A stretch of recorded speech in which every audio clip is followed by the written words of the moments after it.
जय जगन्नाथ सांग मैंने आज थिला लास्ट रज मो स्वामी देह खराब होइतिबारु से हमको रजरे कुआडे भी बुलिया को नै नथिले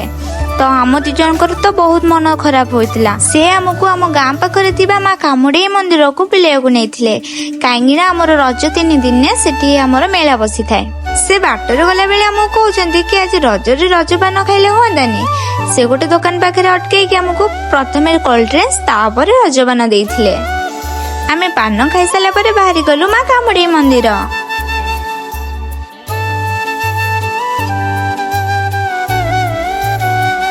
आमे पहुंची जाइथिलु मां कामुडी मंदिर रे आ पहुंची सारी प्रथमे मांकर दर्शन करि देइथिलु।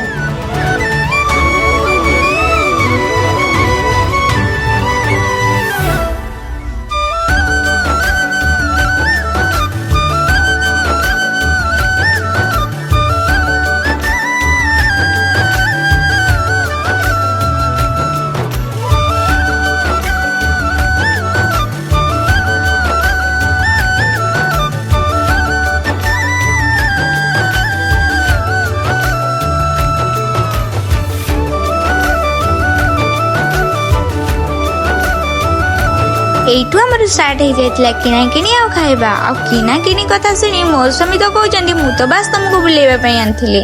आ किना किनी आ खाइबा तमर मु ए सब सुनी कि तांको कहली कि हमर किना किनीटा हमर आ खाइबाटा तमर।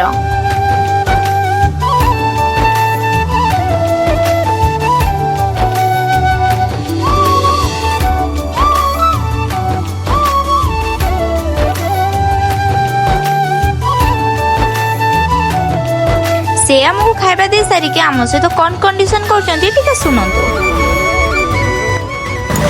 एउटू राम राजा जीव राम राजा पळै आसियो फिल्म देखियो फिल्म देखि कौन खाई दे घर जीव ना एउटू कौन करियो एकतर फिल्म देखि राम राजा जीव आसिकी घर मु तांगा कंडीशन सुनी कि मु टिके एडी सजबाज हे देइथिले आ आमे एटू बाहर जेथिले राम राजा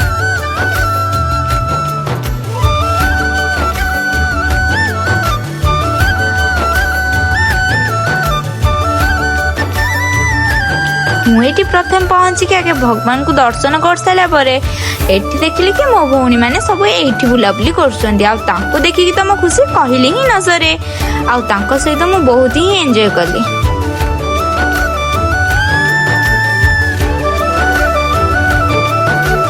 आमर ए ब्रिज बहुत पुराना कालर आपण माने ए ब्रिज को केबे आसी जंती कि ए ब्रिज विषय किछि जानि छंदी तो कमेंट माध्यम रे निश्चय जणेबे ए ब्रिज रो ना कोन। मुई ब्रिज पाखे किसी समय बुलाबुली कर सारा परे मो स्वामी कहले कि 3टा बाजलानी आ फिल्म देखी हबनी चलो आमे जल्दी पळेबा। आमे एठी पहुंच जाइथिलो फिल्म हॉल अनुभव सांकर छक्की सोनो फिल्म रो 3टा टिकट कर देथिलो।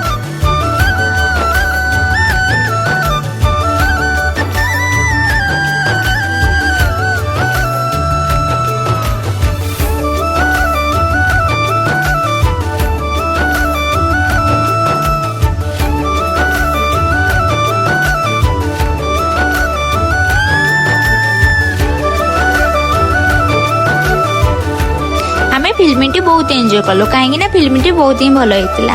मो नणंदर मोर यहाँ तो फास्ट टाइम हॉल फिल्म देखा तो आमको बहुत ही भल लगी आमे फेरु फेरु टिके संध्या हो जाइथिला तो आमको बहुत जोर भी भोक भी लगुला तो ये आमको गोटे भल रेस्टोरेंट नहीं जाइथिले आ से रेस्टोरेंट रे पहुंचु पहुंचु गोटे भौणी सहित देखाइथिला जे कि आम वीडियो रेगुलर देखंती मते ये भौणी कथा सुनी बहुत खुशी लगिला कहीं ना मते कि फास्ट टाइम एमती कहते कि भौणी मु आपण वीडियो रेगुलर देखुची तो मुझे सब सुनी बहुत ही खुशी हो जाइथिले। जदि आपण आम वीडियो देखुचंती तो लाइक सब्सक्राइब शेयर निश्चय करेंगे। रही जय जगन्नाथ।